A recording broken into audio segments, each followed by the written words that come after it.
Donald Trump hat versprochen, Licht in Epstein-Skandal zu bringen. Aber jetzt will er auf einmal nichts mehr wissen davon. Viele von seinen Anhängern sind empört. Und was macht Trump? Er sagt jetzt auf einmal, sie seien Schwächlinge. Was ist da eigentlich los? Ciao zusammen von Gunten hier. Herzlich willkommen aus Kalifornien. Heute geht es um einen der heikelsten Skandale der letzten Jahre.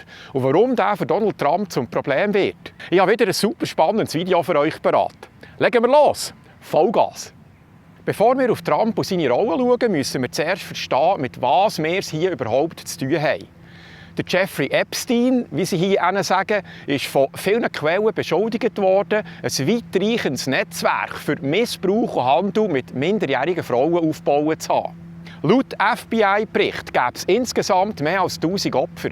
Epstein soll junge Mädchen nicht nur selber missbraucht haben, sondern die auch noch anderen Männern zur Verfügung gestellt haben. Darunter Politiker, Unternehmer und Promis. Im 2019 haben sie den Epstein tot in seiner Gefängniszelle gefunden. Selbstmord hat es offiziell geheissen. Doch schon dann haben viele das nicht so recht geglaubt. Trump hat versprochen, Licht in die Sache zu bringen. Würden Sie die 9/11-Akten freigeben? Ja. Würden Sie die John F. Kennedy-Akten freigeben? Ja, ich hatte das schon zu einem großen Teil gemacht. Würden Sie die Epstein-Akten freigeben? Ja, das würde ich. Yeah, I would. But a lot of big... Viele wichtige Leute waren auf dieser Insel. Ich zum Glück nicht. Fortunately, I was not one of them. Viele wundern sich, warum die Liste der Gäste nie veröffentlicht wurde.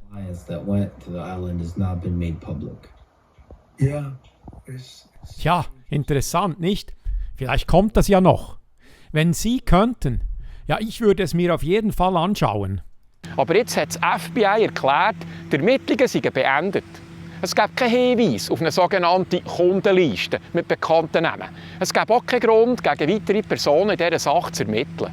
Das hat jetzt hier in den USA zu einem riesen Aufschrei geführt. Bei einer Pressekonferenz hat der Reporter den Fall wieder angesprochen. Trump hat ziemlich genervt reagiert und abgeblockt. Are you still talking about Jeffrey Epstein? This guy's been talked about for years. You're asking... Sprechen Sie immer noch über Epstein? Der Mann war doch vor Jahren ein Thema. Bei allem, was gerade passiert, Texas, Krisen, Erfolge, stellen Sie jetzt diese Frage. Ich kann es kaum fassen. In so einer Situation wirkt das fast respektlos. Aber gut, fragen Sie. It just seems like a desecration, but you go ahead. Seine Reaktion hat viele überrascht und er hat damit quasi mit einem Steckchen in einem Bienenstock gegusselt. Bis heute haben immer noch viele geglaubt, dass da zahlreiche bekannte Leute zur Rechenschaft gezogen werden könnten, wenn da alles ans Tageslicht käme. Jeffrey Epstein hat ein Doppelleben geführt. Nach aussen hat er den reichen Finanzmann gespielt, aber hinter verschlossenen Türen hat er ein Netzwerk mit Missbrauch, Manipulation und mutmaßlicher Erpressung betrieben, wie sie Zeugenaussagen und Polizeiberichten geschildert wird. In seinen Anwesen in Paris, New York, Palm Beach, Florida und auf seiner Privatinsel Little St. James in der Karibik soll er heimlich Kameras installiert haben. Damit hat er laut Zeitungsberichten sexuelle Aktivitäten aufgezeichnet mit minderjährigen Frauen, um dann seine einflussreichen Gäste unter Druck zu setzen. Eine der angeblichen Sexopfer hat in Aussagen gesagt, Epstein hat noch häufig damit angegeben, dass ihm mächtige Leute etwas schulden. Er käme mit allem davon. Ghislaine Maxwell, Jeffrey Epsteins engste Vertraute und mutmaßliche Komplizin, haben einem Freund bestätigt, dass die Insel komplett verkabelt war. Auch in Epsteins New Yorker Villa soll es gemäss offiziellen Dokumenten ein aufwendiges Überwachungssystem gegeben haben, damit er belastendes Material über seine Gäste sammeln konnte. Aber wer waren denn die Gäste? Ein Hinweis gab unter anderem das Flugprotokoll von seinem Privatjet. Das scheint so unter dem Namen Lolita Express bekannt gewesen. Ein US-Gericht hat eine Liste mit über 170 Namen veröffentlicht. Darunter Bill Clinton, der laut Protokoll bis zu 26 Mal mitgeflogen ist, was er aber bestreitet. Prince Andrew, Bill Gates, der laut Gerücht mehr als 37 Mal an Bord war. Auch er hat das bestritten. Die Flight Logs haben also grosse Namen ins Spiel gebracht und für Spekulationen gesorgt. Diese Spekulationen sind weiter angeheizt worden durch die Verurteilung von seiner Komplizin Ghislaine Maxwell im 2021. Sie ist wegen Sexhandel mit Minderjährigen und Verschwörung zu 20 Jahren Gefängnis bestraft worden. Sie sind maßgeblich bei der Rekrutierung und Missbrauch von minderjährigen Jugendlichen beteiligt. Nach dem Tod von Epstein und Maxwells Urteil ist die Hoffnung weiter gewachsen, dass jetzt endlich die Namen von Kunden von Epstein veröffentlicht werden. Die Spekulationen über eine ganze Kundenliste haben weiter an Fahrt aufgenommen. Warum schützt das FBI den größten Sexualverbrecher der Geschichte? Ganz einfach, wegen der Namen auf dieser Liste. Warum glauben Sie, lobbyiert Bill Gates pausenlos im Kongress gegen deren Veröffentlichung? Die sollen aufhören, sich davor zu drücken und uns sagen, wer die Täter sind. Wir stehen vor einer Präsidentschaftswahl. Diese Sache muss vorher geklärt werden. Es geht nicht nur um Epstein, 9/11 oder John F. Kennedy. Es geht ums Prinzip. Wer bei so etwas lügt, lügt bei allem.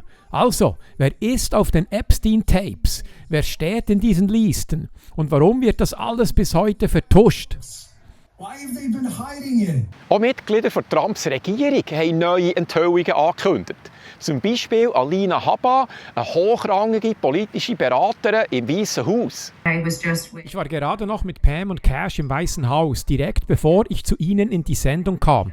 Ich selbst habe es zwar noch nicht gesehen, aber ich weiß, es wird veröffentlicht. In Teilen. Wir müssen Geduld haben. Ich habe das gestern Abend gesagt. Amerika sollte sich an eines erinnern. Versprechen werden gehalten. Was da kommt, ist verstörend. Es gibt Flugprotokolle, es gibt Informationen, Namen und sie werden veröffentlicht.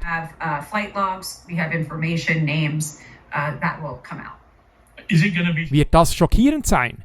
Ich sehe nicht, wie das nicht sein könnte, aber ich glaube, mit Cash und Pam wird es jetzt Konsequenzen geben.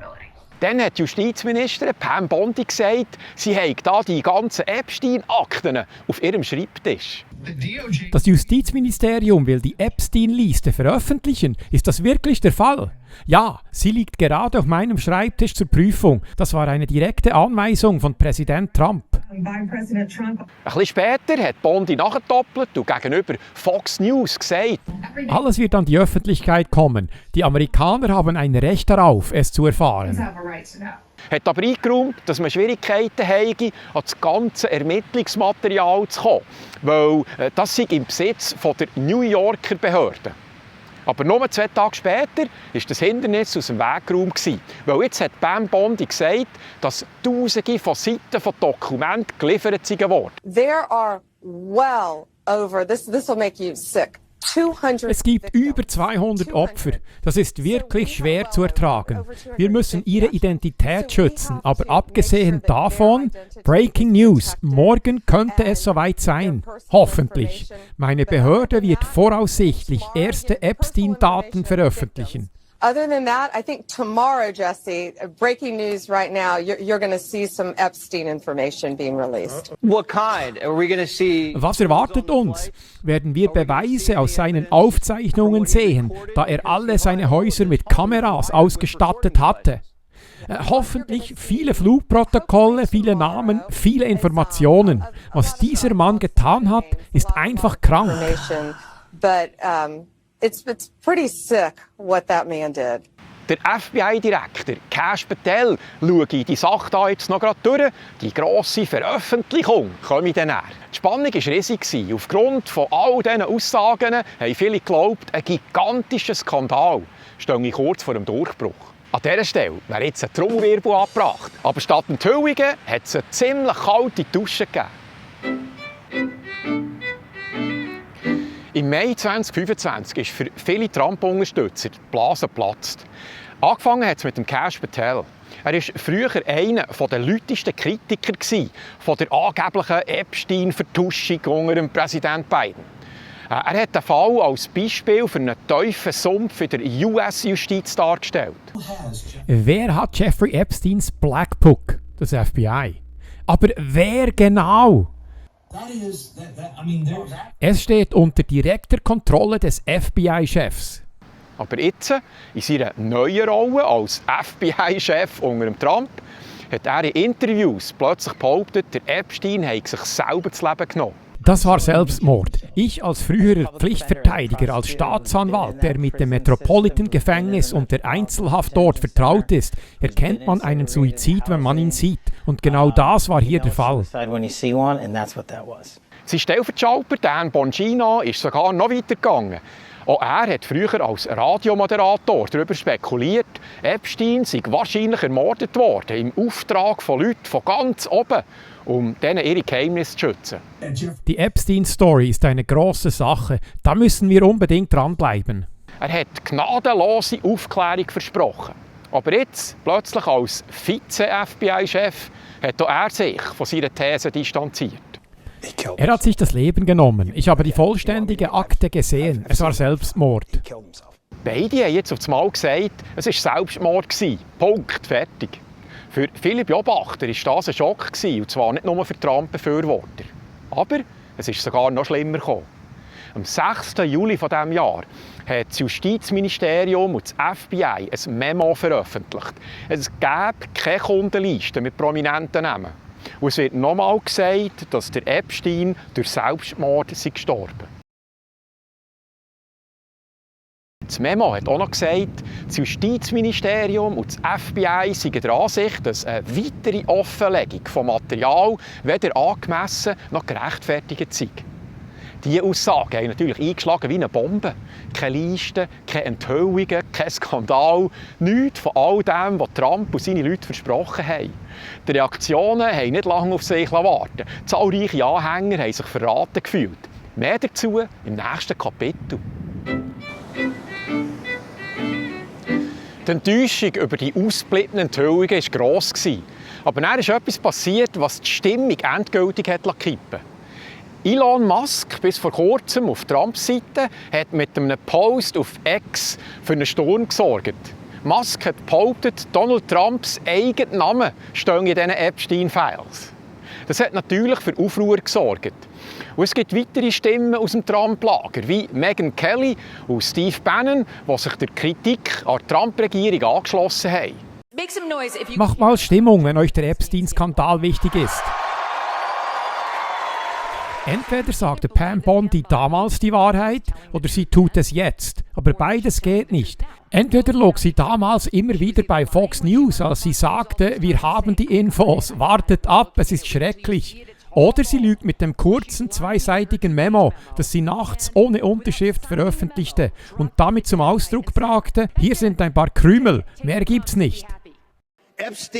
Epstein ist ein Schlüssel, der so viele Türen öffnet. Nicht nur zu Prominenten, sondern auch zu Institutionen, Geheimdienste, ausländische Regierungen. Und er zeigt, wer mit unserem Geheimdienstapparat und unserer Regierung zusammengearbeitet hat. Deshalb ist jetzt die Zeit gekommen, eine Entscheidung zu treffen. Innerhalb der MAGA-Bewegung wird die Unzufriedenheit immer grösser. Viele fühlen sich von Trump endgültig verraten. Der hat Transparenz versprochen, aber er nicht geliefert. Ich dachte, jetzt wo klar ist, dass Epstein sich wirklich selbst getötet hat, könnten wir endlich ruhig schlafen. Schau, das sind zwei Leute, die ich echt mag. Ich meine, ich mag Bongino. Er ist ein Freund. Hat dich die Erklärung überzeugt?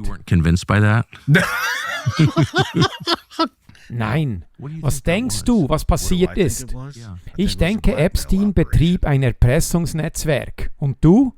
Ich glaube, es war ein Erpressungsnetzwerk, gesteuert vom CIA und dem israelischen Geheimdienst.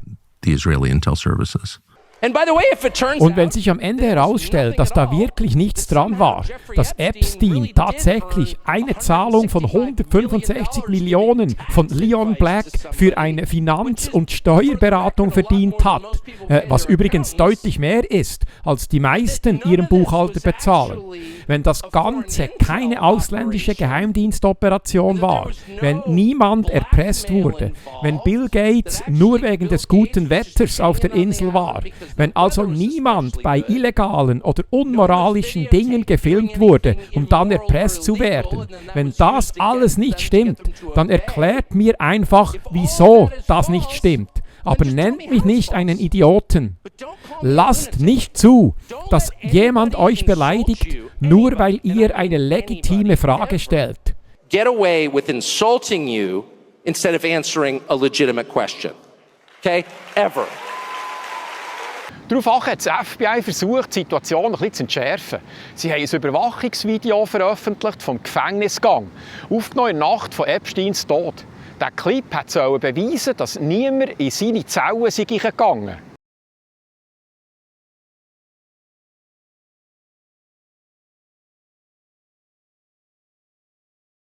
Aber das Video hat alles andere als überzeugt, wie das in einem Bericht vom Magazin Wired ist gestanden. Erstens fehlen insgesamt fast 3 Minuten, ausgerechnet von der entscheidenden Phase. Zweitens sind die Türen vor der Zelle von Epstein gar nicht zu sehen. Und das passt so gar nicht zu früheren Polizeiberichten. Dort ist eine Tür gezeigt worden mit einer Durchreiche. Im Video sieht man insgesamt aber komplett andere Türen. Dazu kommt, die 2 Überwachungskameras, die Epsteins Zelle direkt hätten filmen sollen, waren laut einem früheren Reuters-Bericht genau in dieser Nacht defekt gewesen. Und die beiden Nachtwächter, die haben laut eigenen Aussagen eben gerade dann einen 3-stündigen Nuck gemacht und haben ihre Kontrollprotokoll gefälscht. Und als letztes, Epstein sei allein in ihrer Zelle gewesen, obschon die Vorschriften hätten vorgeschrieben, dass er einen Zellengenoss hätte müssen haben. Der Verdacht auf Beschiss wird durch all diese merkwürdigen Vorkommnisse halt auch nicht kleiner. Im Gegenteil. Es haben noch 2 weitere Details für Aufsehen gesorgt. Ein Video, wo Epstein sich angeblich schon mal im Juli 2019 das Leben nehmen, sei aus Versehen gelöscht worden. Und wie durch ein Wunder hat es nach seinem Tod dann plötzlich wieder Bewegungen gegeben auf einem von seinen Bankkonten. Für viele war klar, das sind alles zu viele Widersprüche. Es sind einfach zu viele seltsame Zufälle passiert. Nach dem ganzen Aufschrei hat sich Trump selber wieder geäussert. Aber anstatt auf all diese Kritik einzugehen, hat er zu seiner Administration gesagt, gute Bütze, alles bestens. Die Justizministerin hat das sehr gut gemacht. Sie hat einen wirklich ordentlichen Job gemacht. Und ich denke, wenn man sich das Ganze anschaut, werden Sie das auch so sehen. Glaubwürdigkeit ist bei so etwas entscheidend und ich finde, sie hat das gut und glaubwürdig gehandhabt.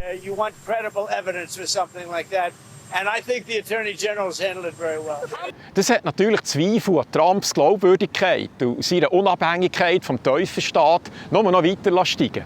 Was wird hier alles verschwiegen? Um zu verstehen, was alles verschwiegen wird, müssen wir zurück zum Anfang. Wer war der Epstein eigentlich gewesen? Der Jeffrey Epstein hat ganz unten angefangen. Ohne College-Abschluss hat er eine Stelle als Mathematiklehrer in einer exklusiven Privatschule in New York City bekommen. Wegen unpassendem Verhalten gegenüber Schülern hat er die Stelle aber verloren. Trotzdem hat er den Sprung in die Finanzwelt geschafft. Über Kontakte, die er an dieser Privatschule geknüpft hat, ist er bei der Investmentbank Bear Stearns gelandet. Dort hat er gelernt, wie man Geld über Offshore-Konten versteckt und so Steuergesetze umschifft. Auch dort ist er aber nicht allzu lange geblieben. 1981 ist er wegen internen Regelverstößen entlassen worden. Was er das Mal hat mitgenommen hat, waren nicht nur Finanztricks, sondern weitere Kontakte. Unter anderem zu Lex Wexner, einem Milliardär und Gründer von Victoria's Secret. All diese Verbindungen sind zur Grundlage geworden für seinen späteren Aufstieg. In den 80er und 90er Jahren hat sich Epstein als erfolgreicher Hedgefondsmanager ausgegeben. Aber es gibt kaum Hinweise, dass er tatsächlich Kunden hatte oder dass er echte Finanzgeschäfte hat betrieben. Viele vermuten, diese Fassade hat nur dazu gedient, um seine wahren Aktivitäten zu verschleiern. Hinter den Kulissen hat Epstein ein systematisches Netzwerk aufgebaut. Er hat junge Modis rekrutiert, sexuell ausgebeutet und die auch weitervermittelt. Gefördert hat er die jungen Menschen meistens mit Modeljobs im Umfeld von Victoria's Secret. Eine zentrale Figur für ihn ist Ghislaine Maxwell geworden. Sie war nicht nur seine Partnerin, sondern hat auch geholfen, junge Mädchen anzusprechen, Reisen zu organisieren und Kontakt zu einflussreichen Männern herzustellen. Epstein hat die jungen Frauen gezielt seinen Gästen angeboten. Politiker, Geschäftsleute, Promis. Es wird vermutet, dass er wegen dem all die versteckten Kameras in seinen Häusern hat installieren lassen. Eine grosse Frage bleibt, wenn er nicht wirklich ein Hedgefondsmanager war, wie hat sich Epstein denn wirklich finanziert? Es gibt Vermutungen, dass er als Freelancer für diverse Geheimdienste hat gebügelt. Die CIA oder auch für den israelischen Mossad oder den englischen MI6. Der Verdacht, Epstein liefert kompromittierendes Material über westliche Eliten und wird dafür grosszügig vergütet. Als Teil eines globalen Erpressungsnetzwerks sozusagen. Konkrete Beweise für diese These gibt es bis heute nicht. Aber der Verdacht hält sich hartnäckig, auch weil es für Epsteins enormen Reichtum nie eine glaubwürdige Erklärung hat gegeben. Lang ist Epsteins Aktivität im Verborgenen geblieben. Erst im 2003 hat die Journalistin Vicky Ward für Vanity Fair zuerst mal über ihn berichten. Aber der brisante Artikel ist dann stark entschärft erschienen. Epstein soll ihr angedroht haben, ihre ganze Familie zu zerstören. Es ist noch 5 Jahre gegangen, bis er 2008 zum ersten Mal angeklagt wurde, und zwar in Florida, wegen Anstiftung zur Prostitution von Minderjährigen. Trotz Dutzenden von weiteren Vorwürfen und gegen 40 Klägerinnen ist er mit einem skandalös milden Urteil davongekommen. Nur 13 Monate Haft in einer offenen Zelle mit täglichem Freigang von bis zu 12 Stunden. Der seinerzeit zuständige Staatsanwalt Alexander Acosta hat später ausgesagt, er hätte Epstein schonen müssen, weil er angeblich zu den Geheimdiensten gehöre. Dieser Skandal ist insgesamt unter dem Radar geblieben, bis im 2018.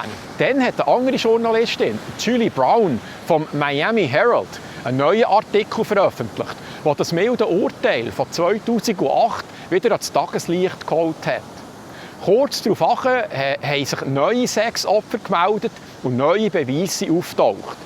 Nicht zuletzt, weil es im 2008 zu einem Verfahrensfehler kam, ist der Epstein im 2019 jetzt wieder verhaftet worden. Das mal in New York.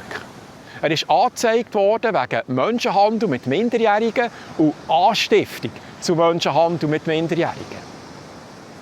Nur wenige Wochen vor dem geplanten Prozess haben sie den Epstein tot in seiner Zelle gefunden. In einer offiziellen Version durch Selbstmord. Heute wissen wir, auch die Trump-Regierung bleibt jetzt neu genau bei dieser Version. Und was sagt der Donald Trump aktuell? Wie geht er mit der wachsenden Wut in seiner eigenen Bewegung um? Seit Trumps Justizministerium Anfang Juli die Veröffentlichung weiterer Epstein-Akten gestoppt hat, wächst der Druck auf Präsident Donald Trump. Aber Trump reagiert nicht mit Aufklärung, sondern mit einem Angriff. Er bezeichnet seine eigenen Unterstützer als Schwächlinge, die an einem Schwindel der Demokraten auf den Leim gekrochen sind. Das war alles ein großer Schwindel, inszeniert von den Demokraten. Und einige dumme Republikaner haben sich von ihnen einwickeln lassen. Neu auftaucht ist jetzt ein Artikel vom Wall Street Journal. Donald Trump soll Epstein zu seinem 50. Geburtstag im 2003 einen Brief geschickt haben, mit einer Zeichnung von einer blonden Frau und Text mit anzüglichen Andeutungen. Trump bestreitet das vehement und hat die Zeitung in der Höhe von mindestens 20 Milliarden $, verklagt. Er fordert seine Anhänger auf, sich mehr auf seine grossen Erfolge wie Steuer- und Ausgabenreform zu konzentrieren. Aber die Öffentlichkeit sieht das offenbar anders. Laut einer aktuellen Reuters-Ipsos-Umfrage glauben fast 70% der Amis, dass die Regierung die Fakten über Epsteins Kontakt verstecken. Das Thema scheint viele Leute zu interessieren, trotz offiziellen Statements, trotz Abstreiten. Und auch wenn Trump den Fall für erledigt erklärt, für viele Amerikaner sind da die offenen Fragen noch lange nicht beantwortet. Inzwischen hat der Präsident doch noch reagiert auf einen riesigen Druck von seiner Basis und hat die Justizministerin Pam Bondi angewiesen, alle Grand Jury-Protokolle aus dem Epstein-Fall freizugeben. Eine Grand Jury befragt Zeugen und lässt nur den Ankläger, also den Staatsanwalt, an, ohne dass der Anklagte oder seine Verteidigung dabei ist. Sie entscheidet dann, ob es genug Beweis gibt für eine Anklage und ob es somit zu einem offiziellen Gerichtsfall kommen kann. Diese Protokolle sind meistens streng geheim, um Zeugen zu ermutigen, frei auszusagen, ohne Angst vor Repressalien.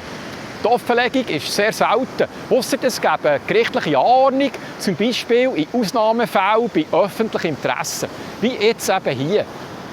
Damit soll endgültig bewiesen werden, dass da nichts weiteres dran ist an diesem Fall, ausser diesen persönlichen Missbrauch von Epstein selber. Einmal mehr dürfen wir also warten und hoffen, dass da noch etwas kommt. Und vielleicht ist es ja wieder nur ein heisses Geschwafel. Und was habe ich jetzt selber aus diesem Fall gelernt?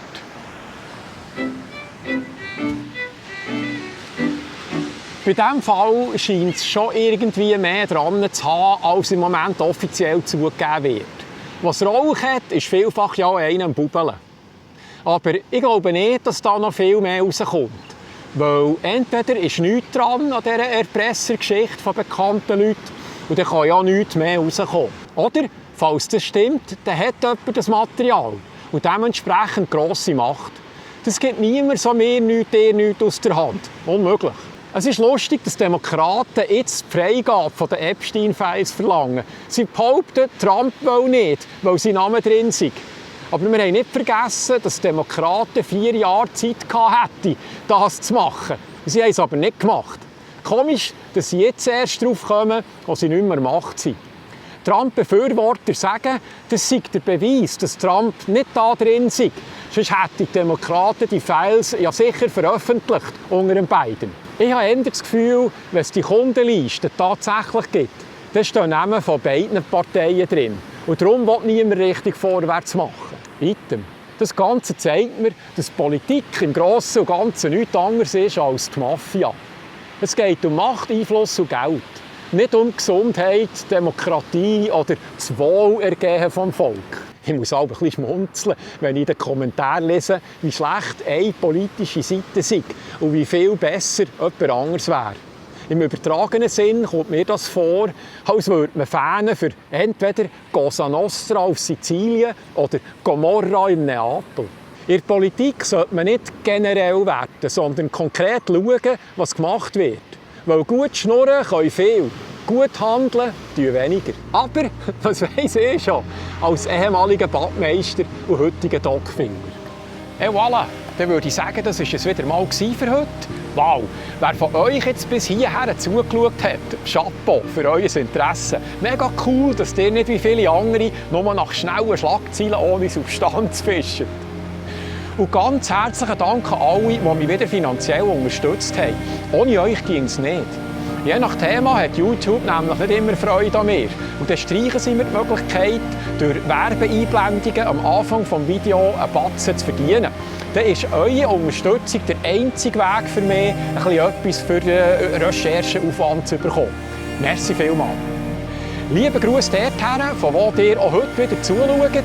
Wir werden gerne mehr und das ist super so. Merci fürs Zuschauen.